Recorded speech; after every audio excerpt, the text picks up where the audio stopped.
Welcome back. Today we are tackling an interesting coding problem called Furthest Building You Can Reach.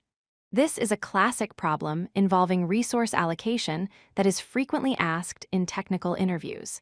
It forces you to make optimal choices with limited tools. Let's visualize the problem. You are a parkour runner moving across a series of buildings. Moving to a shorter building is free, but moving to a taller building requires effort. Your goal is to see how many buildings you can traverse before you run out of resources. You have two types of resources, bricks and ladders. Bricks are finite and specific. If a building is 5 meters taller, you need exactly 5 bricks. Ladders, however, are infinite in height potential.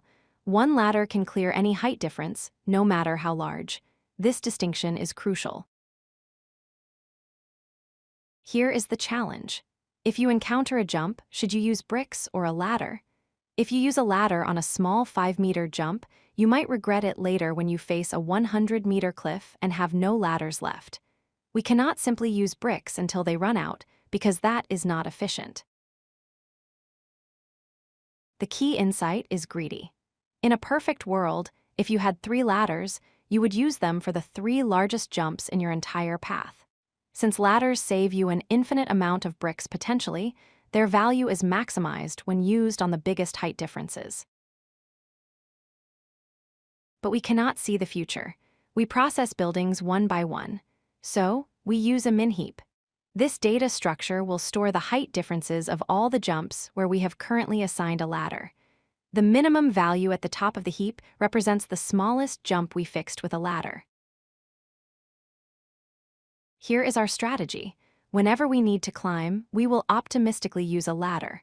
We push the jump height onto our min-heap.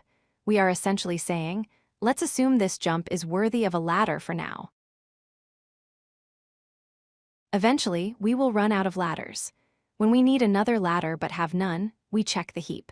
If the current jump is larger than the smallest jump in our heap, it means we wasted a ladder on a small jump earlier. We pop that small jump off the heap, pay for it with bricks instead, and get our ladder back to use for the current, larger jump. In code, this looks like a loop. We calculate the difference. If it is a climb, we push it to the heap. If the heap size exceeds our ladder count, we pop the smallest element and subtract that value from our brick count. If bricks go below 0, we cannot continue, and we return the current position. This solution is very efficient. If n is the number of buildings and L is the number of ladders, the time complexity is n log L, because each heap insertion and removal takes log L time. The space complexity is O of L, as the heap only ever stores as many elements as we have ladders. To summarize, always prioritize ladders for the biggest jumps.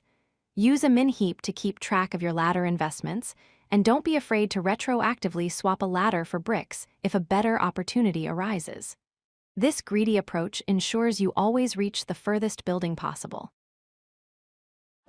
If you like this video, hit that like button and don't forget to subscribe.